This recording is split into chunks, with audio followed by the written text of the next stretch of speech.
ضرور نکلی۔ قبر کا حال کیا ہے؟ کیونکہ شب برات قریب ہے، قبرستان جاؤ گے، شب برات قریب ہے، قبرستان جاؤ گے، دعائیں کرو گے، حاضری دو گے، لیکن چلتے چلتے باتیں کرتے کرتے شب برات میں قبرستان کیوں جانا چاہیے؟ ابا کی قبر پہ چونا پوتنے کے لیے نہیں۔ ہمارے یہاں ایسا ہوتا ہے کہ لوگ قبروں پہ چونا پوتتے ہیں، کلر پوتتے ہیں، آپ کے یہاں کیا ہوتا مجھے نہیں پتا، لیکن بہرحال ہندوستان میں کم و بیش کہیں کم کہیں زیادہ کلچر یکساں ہیں۔ اب آپ یہ کام تو مفتیان کرام سے پوچھیں گے کہ قبروں پہ کلر پوتنا چونا پوتنا کیا ہے، میں مفتی نہیں ہوں، اس لیے میں اپنی اوقات میں رہ کے بات کروں گا، نہ میں مفتی نہ کوئی خطیب نہ ادیب، غوث پاک کی چوکھٹ کا ایک بے ہنر فقیر ہوں، صرف اصلاح کے لیے آ گیا ہوں، کچھ باتیں آپ کی اصلاح کی کر لوں، کچھ باتیں اپنی اصلاح کی کر لوں، بس اسی میں بات ہو، کوئی بات نہیں۔ تو عرض یہ کر رہا تھا میں کہ آپ مفتیان کرام سے پوچھیں قبروں پہ چونا ڈالنا چاہیے کہ نہیں ڈالنا چاہیے، کلر ڈالنا چاہیے کہ نہیں ڈالنا چاہیے، بلکہ میں تو سوچتا ہوں یا اللہ ہم نے قبروں کو تاج محل کا رنگ اور روغن دینے کی کوشش کی، حالانکہ قبروں کے پاس بیٹھ کر سوچا کرو کبھی کہ یہ بھی میرے طرح زمین پہ دندناتا پھرتا تھا، آج یہ بے بس پڑا ہوا، ہڈیاں بھی گھل جاتی ہیں، ہڈیاں بھی گھل جاتی ہیں۔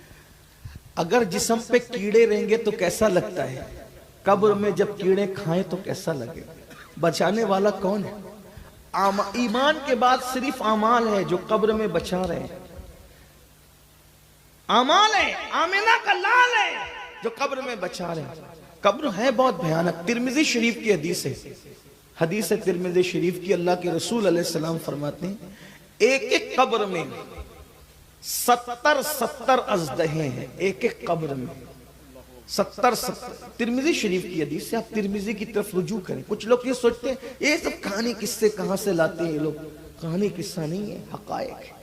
میرے امام کہتے ہیں اندھیرا گھر، اکیلی جان، دم گھٹتا، دل اکتاتا، خدا کو یاد کر پیارے، وہ ساتھ آنے والے ہیں، اترتے چاند ڈھلتی چاندنی، جو چاہے کر لے، اترتے چاند ڈھلتی چاندنی، جو ہو سکے کر لے، اندھیرا پاک آتا ہے، یہ 2 دن کی اجالی ہے، بہت دن تک کے یہاں کی چلت فرت نہیں رہے گی، مال و دولت نہیں رہے گا، مال و منال نہیں رہے گا۔ میرے بھائیوں میری بہنوں ذرا تصور تو کرو، ذرا غور تو کرو، سچے نبی فرما رہے، صادق و مصدوق فرما رہے، 70 اژدہے، اور ان اژدہے کی کیفیت حضور بیان کرتے ہیں، فرماتے ہیں ایک اژدہا اس میں ایک 70 تو سبھی اتنی طاقتور ہے، ایک اژدہے کی طاقت یہ ہے، آقا کریم صلی اللہ علیہ وآلہ وسلم فرماتے ہیں اگر وہ زمین پہ صرف پھنکار دے، یعنی سانس لے لے اور سانس کو باہر پھینکے، پھنکار دے،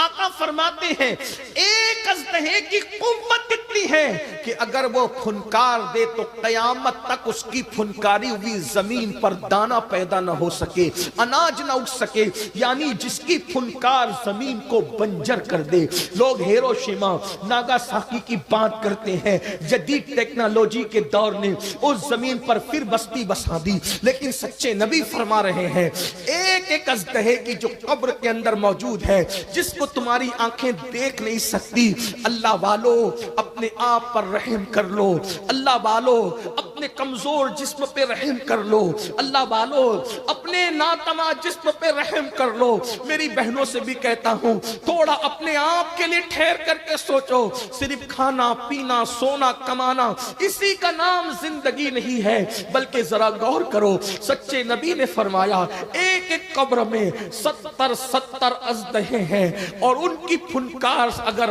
زمین پر آ جائے تو قیامت تک اناج پیدا نہ ہو، جو اتنے خطرناک ہے جب وہ ہڈیوں کو ڈسیں گے، جب وہ چمڑیوں کو کھائیں گے تو اس وقت کیفیت کیا ہوگی۔ جلدی جلدی 2-3 باتیں صرف آپ کے دروازے دل پر منتقل کرنا چاہتا ہوں۔ دین کو کھیل تماشا سمجھنے والوں، آخرت کو رسمی طور پر دیکھنے والوں، میرے نبی نے یہ بھی فرمایا کہ قبر میں ایک اژدہا ہے اور اس کا نام ہے شجاع الاقرع، اس کا نام ہے، وہ شجاع الاقرع کیا ہے؟ آقا فرماتے ہیں اس کے ناخن 1 دن کی مسافت اتنے لمبے ناخن ہے اس کے، یعنی دن بھر میں جتنا گھوڑا دوڑا سکتے ہو اتنے لمبے شجاع الاقرا کے ناخن ہیں. وہ گنجا سانپ ہے, اس کی آنکھ سے آگ نکلتی ہے. جب وہ ایک مرتبہ کسی کو ڈس لے تو 70 گز انسان زمین میں دھستا ہے. وہ شجاع الاقرا قبر میں آتا ہے اور کہتا ہے مردے سے میں تجھے ڈسوں گا اور قیامت تک ڈسوں گا. ایک بار نہیں, قیامت. آقا فرما رہے, فقی ابو اللہ سمرقندی نے اس حدیث کو لکھا, ابن حجر نے اس حدیث کو لکھا, ابن الجوزی نے اس حدیث کو لکھا. یعنی یہ حدیث مصلحین نے, ناصحین نے کثرت کے ساتھ لکھا ہے. کیا وہ کہتے ہیں میں تجھے قیامت تک ڈسوں گا. کیوں ڈسوں گا؟ فجر نہیں پڑا تھا, ظہر تک ڈسوں گا. ظہر نہیں پڑا تھا, عصر تک ڈسوں گا. عصر نہیں پڑا تھا, مغرب تک ڈسوں گا. مغرب نہیں پڑا تھا, عشاء تک ڈسوں گا. عشاء نہیں پڑا تھا, فجر تک ڈسوں گا. قیامت تک ڈستا رہوں گا. جس کا ایک ڈنک 70 گز زمین میں دھسا دے, جب وہ بار بار مارے گا تو کیا انجام ہوگا. سوچو, غور کرو. اگر لوگوں کے بور ہونے کا خوف نہ ہوتا تو میں پوری زندگی صرف 2 عنوان پہ تقریر کرتا, ایک عظمت رسالت و آل رسالت پر اور ایک نماز پر. بس میں انہی 2 عنوان پہ پوری زندگی گزار دیتا. مگر چونکہ لوگ سوچیں گے کچھ اور بھی مضامین ہے کہ نہیں, لیکن میری گزارش یہ ہے کہ اللہ اکبر, میرے بھائی آقا نے فرمایا جس کی نماز نہیں اس کا دین نہیں. اللہ اللہ, جس کی نماز نہیں اس کا دین نہیں. ہم کس دین پر ہیں؟ اگر یہ سوچتے ہو کہ ہم نماز پڑھ کر, نماز چھوڑ کر بھی ہم دیندار رہیں گے, اللہ کے رسول جس کا وجود دین ہے, جس کا وجود جانے دین ہے, جس کا وجود جانے ایمان ہے, وہ فرما رہے ہیں کہ جس کی نماز نہیں اس کا دین نہیں. پھر کہاں ہو, پھر کہاں؟ اور سوچو یہ نازک سا جسم, میں سوچتا ہوں اگر نماز چھوڑنے پہ عذاب نہ بھی ہوتا تو کم سے کم یہ حدیث ہمارے لیے کتنی بڑی تھی کہ جس کا دین نہیں, جس کی نماز بھی اس کا دین نہیں. یعنی دیندار ہونے کے لیے نمازی ہونا ضروری ہے. کچھ لوگ یہ کہتے ہیں کہ امین القادری کہتا ہے کہ جو نماز نہیں پڑھتا وہ کافر ہو جاتا. میں نے کہا میں حنفیوں میں یہ بات کیوں کہوں گا یار, لیکن اتنا ضرور کہوں گا کہ جو نماز نہیں پڑھتا وہ دیندار بھی نہیں رہ جاتا. اتنی بات یاد رکھنا. آپ کچھ بھی کرنے دیکھو, آپ تام جھام کر کے اپنے نام کے ساتھ کروڑوں القابات استعمال کر لیجئے, لیکن اللہ رسول کی بارگاہ میں دیندار ثابت کرنا آسان نہیں ہے. اس لیے اللہ کے بندو, اللہ کے عذاب سے ڈرو, نماز کی طرف آؤ. بغیر نماز کے آخرت میں کوئی گزارا نہیں. غریب نواز فرماتے ہیں قیامت میں سب سے پہلا سوال نماز کے بارے میں, پہلی بات نماز کے بارے میں پوچھ کیا کیا. اور دیکھو کتنا بڑا عذاب, قیامت تک شجاع الاقرا کا ڈسنا, شجاع الاقرا کا ڈسنا. یہی اسی پہ بس نہیں بلکہ اللہ کے رسول علیہ السلام فرماتے ہیں پوری قبر میں جہنم کی آگ بھڑکائی جاتی ہے اور انسان اس پر لوٹ پوٹ ہوتا رہتا ہے. یہ ہے بے نمازی کی قبر کے حال اور احوال. آپ سوچئے, اور اس سے بچنے کا کتنا آسان طریقہ. ایک وقت کی نماز کے لیے صرف 10 منٹ کا ٹائم لگتا ہے, صرف 10 منٹ. اگر اور جلدی پڑھ لو تو 7 منٹ. میں کہتا ہوں بہت زیادہ بیزی ہو, مصروف ہو, بہت مصروف ہو تو نہیں پڑھنے سے اچھا ہے کہ کم سے کم فرض پڑھ لو. میں یہ نہیں کہہ رہا کہ سنتیں نہ پڑھا کرو, استغفر اللہ, یہ نہیں کہہ رہا. میں یہ کہہ رہا ہوں نہیں پڑھنے سے, سفر میں ہو, ادھر ہو ادھر ہو, مصروف, فرض کبھی مت چھوڑو, کبھی مت چھوڑو. بلکہ یہاں تک صوفیہ لکھتے ہیں کہ کوئی بندہ دریا میں ڈوب رہا ہے اور نماز کا آخری وقت آ جائے تو وہ ڈوبتے ڈوبتے نماز کی نیت کر لے. اگر اس نے ایسا نہیں کیا تو خوف ہے کہ قیامت میں اس کے بارے میں بھی اس سے پوچھا جائے. غور فرمائیں, نماز کب معاف ہے؟ اچھا کچھ لوگ کہتے ہیں حضرت کہیں تو نماز معاف ہوگی. ہاں, اگر پاگل ہو جاؤ تو پاگلوں پہ نماز معاف ہے, یا پھر معاذ اللہ استغفر اللہ الیاذ باللہ کوئی کافر اور مرتد ہو جائے پھر اس کے لیے نماز نہیں ہے, یا پھر کوئی ایام ممنوعہ میں آ جائے اس پر نماز معاف ہے.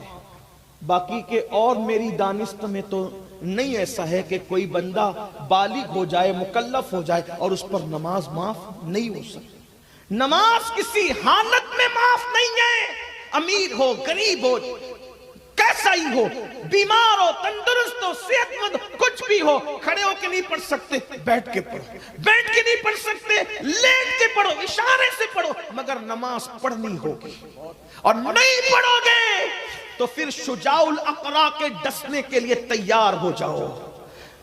مچھر کے ڈنک کو برداشت کرنے کی طاقت نہیں، اور اتنا بڑا خطرہ مول لے رہے ہو۔ اور ایک بات یاد رکھنا، اگر عذاب کوئی مقرر نے بیان کیا ہوتا تو میں اتنا زور نہیں دیتا، لیکن یہ وہ فرما رہے ہیں اللہ اکبر جو عالم غیب ہے، جن کی نگاہیں دنیا بھی دیکھتی ہے آخرت بھی دیکھتی ہے، اور وہ اتنے سچے ہیں کہ ان کی سچائی کی گواہی ان کے دشمنوں نے تک دی ہے، وہ اتنے سچے ہیں۔ رحم کر لو، ایک وقت کی نماز کے لیے صرف 10 منٹ، 5 وقت کی نماز کے لیے 50 منٹ بدل ڈالو، اپنے آپ کو بدلو۔ آئیے ایک روایت یاد ہے، قبر کا حال کیا ہے۔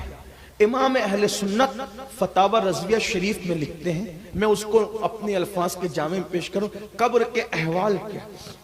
امام لکھتے ہیں کہ موت کا ایک جھٹکا، امام اہل سنت اعلیٰ حضرت کو مانتے ہو نا، ان کے مسلک کا نعرہ لگا، وہ قبر بیان کر رہے ہیں، چلیں انہی سے سن لیں قبر کیا ہے۔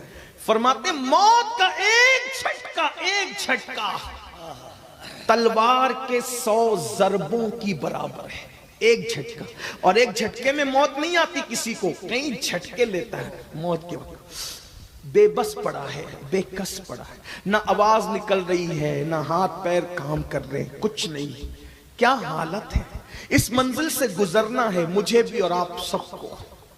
زنا کی منزلوں، زنا کی محفلوں کو آباد کرنے والے، نشہ کرنے والے، عورتوں پہ بدنگاہی کرنے والے، سود کے دھندے کرنے والے، جوا کھیلنے والے، اللہ کو ناراض کرنے والے، مسجدوں کو ویران کرنے والوں، کانوں میں ایئر فون لگا کر گانے سننے والے، حلال و حرام میں فرق نہ کرنے والے، دین دھرم سے بیگانہ ہو کر زندگی گزارنے والے۔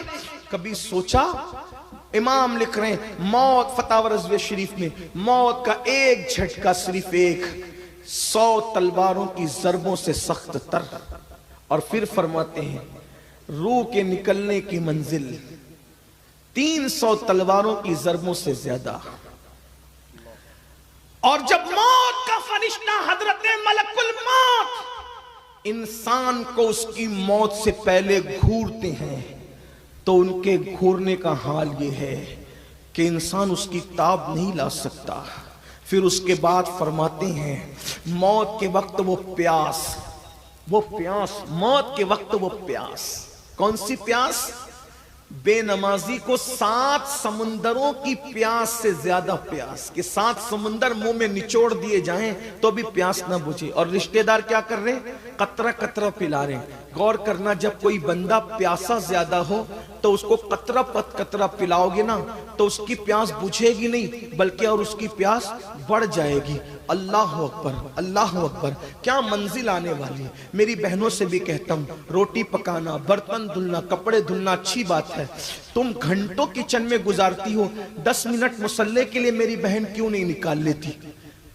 میں جھگڑا لگانے نہیں آیا، لیکن ایک بات کہنے، جس دن مر جاؤ گی نا، شوہر دفن کرتے آتے ہوئے سوچے گا بیوی چلی گئی، اب اس کے بعد کون؟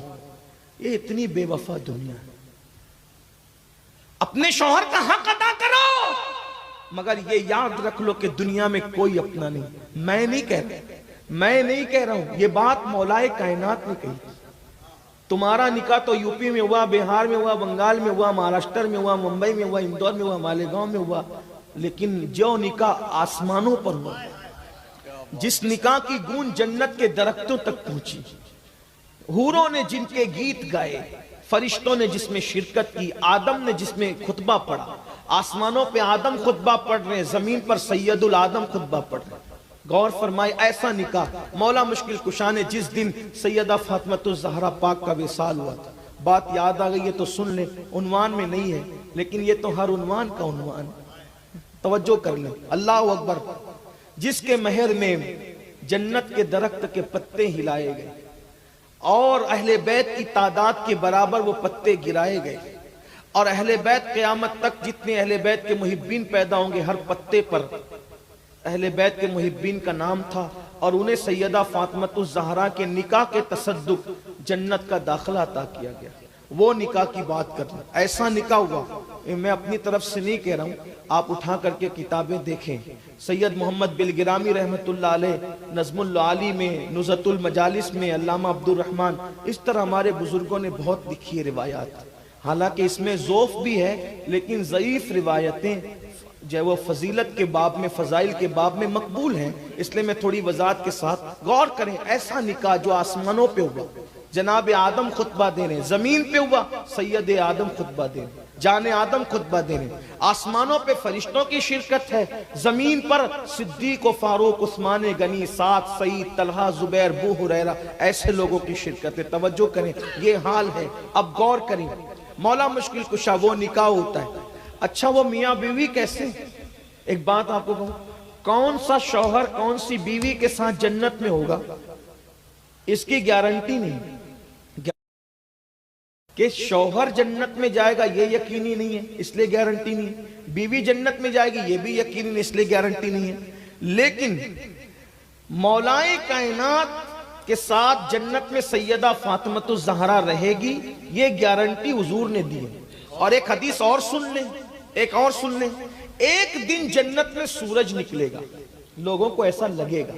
توجہ آپ کی، توجہ فرمائیں، کیا پیاری بات یاد ہے، سبحان اللہ، دل میں جائز مرادیں لے لیں، بہت خوبصورت سی بات یاد ہے۔ ایک دن جنت میں لوگوں کو لگے گا کہ سورج نکلا، اور اس سورج کی کرنوں سے جنت کا ذرہ ذرہ روشن ہو گیا، اور پوری جنت کے اندر بجلی کی طرح کوند ہو گئی۔ تو لوگ کہیں گے فرشتوں، جنت میں تو سورج نے نکلنا ہی نہیں تھا، آج سورج نکلا کیسے؟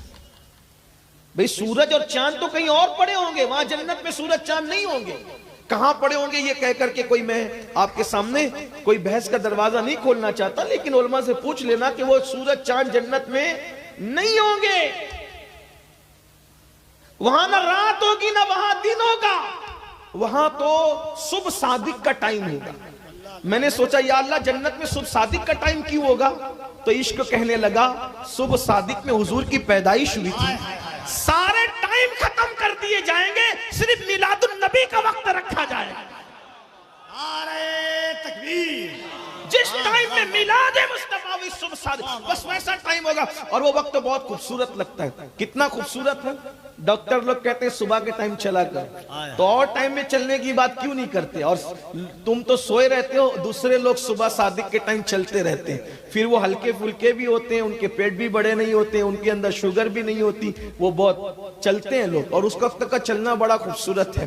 میں کہتا ہوں کیوں چلایا جا رہا ہے؟ بھئی دوپہر میں بھی تو چل سکتے ہیں، لیکن صبح میں اتنا زور کیوں ہے؟ اگر لوگ کسی بھی وجہ سے کہیں ہم نے تو برکت رکھی ہے ولادت مصطفیٰ کے وقت، میلاد النبی کے ٹائم میں۔ غور فرمائیں کیا شان ہے میلاد النبی صلی اللہ علیہ وآلہ وسلم۔ بہرحال تو یہاں تو سورج نہیں ہوگا، پھر یہاں سورج چمکا کیسے کہ جنت کا ذرہ ذرہ جو منور تھا مزید منور ہو گیا؟